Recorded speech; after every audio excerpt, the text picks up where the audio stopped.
सभी प्यारे बच्चों को नमस्कार। तो कैसे हैं आप सभी? आशा करता हूं कि स्वस्थ मस्त जबरदस्त होंगे। प्यारे बच्चों, एक बहुत ही इंपॉर्टेंट टॉपिक, भारत के प्रमुख दर्रे और प्रमुख घाटियां, ये बहुत इंपॉर्टेंट टॉपिक है। एग्जाम में यहां से प्रश्न पक्का टपकेगा, तो इसीलिए ध्यान से 5 से 7 मिनट में इस टॉपिक को रिवाइज करते हैं। दर्रा क्या होता है? दो पर्वतों के बीच जो प्राकृतिक रास्ता होता है जिससे ट्रांसपोर्ट, आवागमन, परिवहन किया जाता है, वो दर्रा होता है। Simple simple.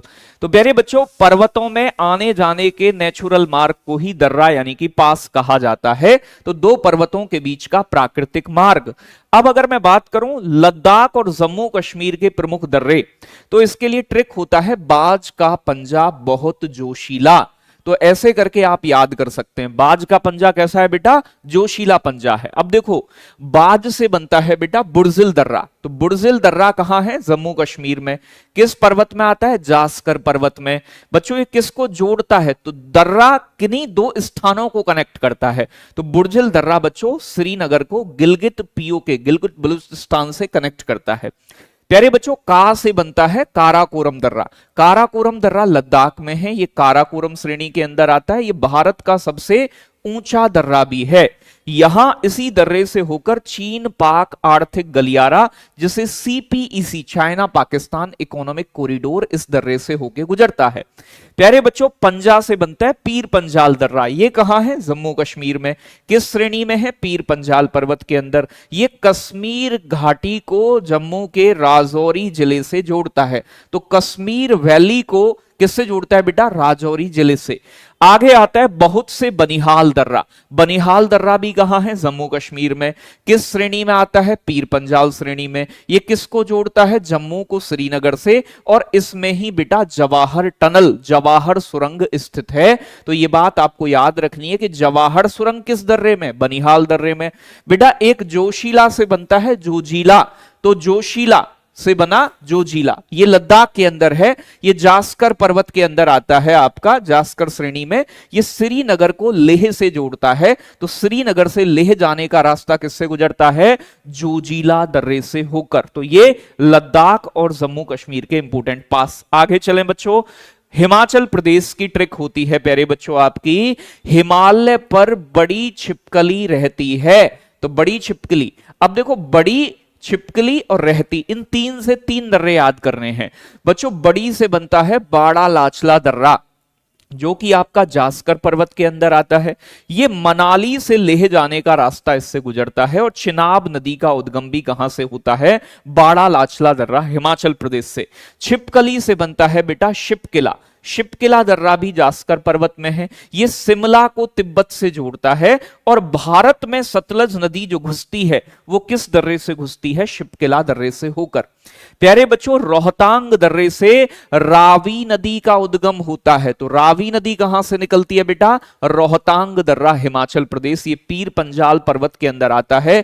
ये मनाली को लेह से जोड़ता है। इसके अंदर अटल सुरंग है, बहुत महत्वपूर्ण, सबसे लंबी रोड टनल जो है, इसकी लंबाई 9.02 किलोमीटर है। तो अटल सुरंग किस दर्रे में? रोहतांग दर्रा, हिमाचल प्रदेश। ये लेह मनाली राजमार्ग पर स्थित है। बहुत इंपॉर्टेंट बात है। आगे बात करें बेटा उत्तराखंड के महत्वपूर्ण दर्रे। तो उत्तराखंड के 3-4 ये इंपॉर्टेंट दर्रे हैं। एक तो नीति दर्रा है, माना दर्रा है, लिपुलेख दर्रा है और थांगला दर्रा है।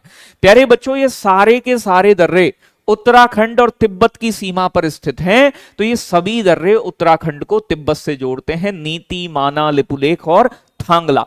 प्यारे बच्चों, जो लिपुलेख दर्रा है, लिपुलेख दर्रे से कैलाश मानसरोवर यात्रा की जाती है। तो एग्जाम में यहां से प्रश्न बन चुका है, याद रखोगे, ठीक है। आगे बात करें बेटा सिक्किम के दर्रे। तो सिक्किम में नाथूराम गौड़ से जेल गए।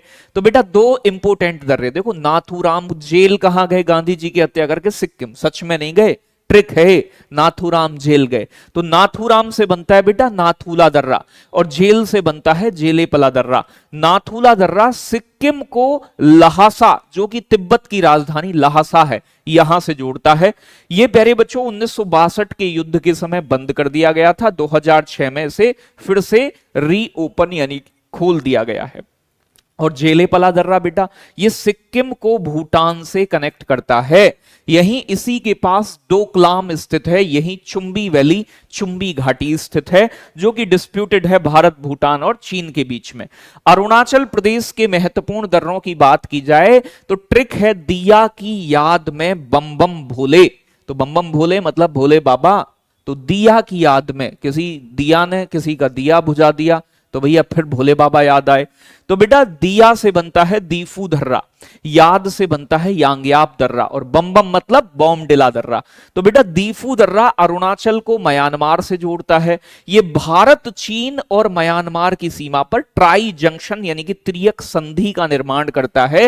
ये तीनों देश की सीमा पर स्थित है। ये प्रश्न बन चुका है। याद से बनता है यांग्याप, ये अरुणाचल प्रदेश को तिब्बत से जोड़ता है, और ब्रह्मपुत्र नदी भारत में प्रवेश करती है यांग्याप दर्रे से होकर। बॉम्डिला दर्रा अरुणाचल प्रदेश को तिब्बत से कनेक्ट करता है। ये भी कहां है बेटा? तो ये भी अरुणाचल प्रदेश में है। तो ये याद हो गए होंगे, दिया की याद में बम बम बोल दो। ठीक है जी। मणिपुर के अंदर एक दर्रा है जिसे हम बोलते हैं तुज्जू दर्रा। तुज्जू दर्रा मणिपुर को म्यांमार से जोड़ता है। सिंपल सी बात। दक्षिण भारत के अगर दर्रे की बात करूं प्यारे बच्चों, तो दक्षिण भारत के महत्वपूर्ण दर्रों में आपका पश्चिमी घाट के अंदर स्थित दर्रे आते हैं।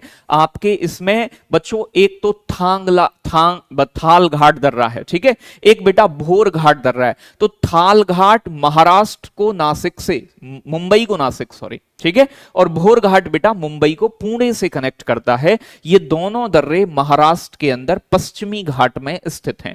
एक केरल के अंदर दर्रा है जिसे पाल घाट दर्रा बोलते हैं। ये कोच्चि को बेटा कोयम्बटूर से कनेक्ट करता है। कोच्चि है केरल के अंदर और बेटा कोयम्बटूर है आपका तमिलनाडु के अंदर। तो कोच्चि को कोयम्बटूर, ये नीलगिरी की पहाड़ी में स्थित है, जो कि पश्चिमी घाट का ही पार्ट है। आप मुझे होमवर्क में क्लास के बाद कमेंट करके बताएंगे अभी कि नीलगिरी पहाड़ी की सबसे ऊंची चोटी कौन सी है।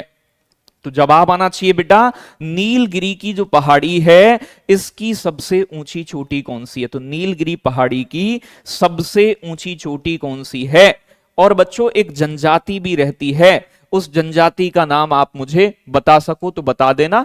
सबसे ऊंची चोटी तो बतानी है, और नीलगिरी की पहाड़ी की सबसे ऊंची चोटी कौन सी है, ये आज के सेशन के बाद कमेंट में जवाब आना चाहिए। सेशन अच्छा लगा हो तो लाइक शेयर जरूर करिएगा और कमेंट में बताइएगा कि सेशन कैसा लगा। सभी को धन्यवाद, बहुत सारा प्यार बच्चों।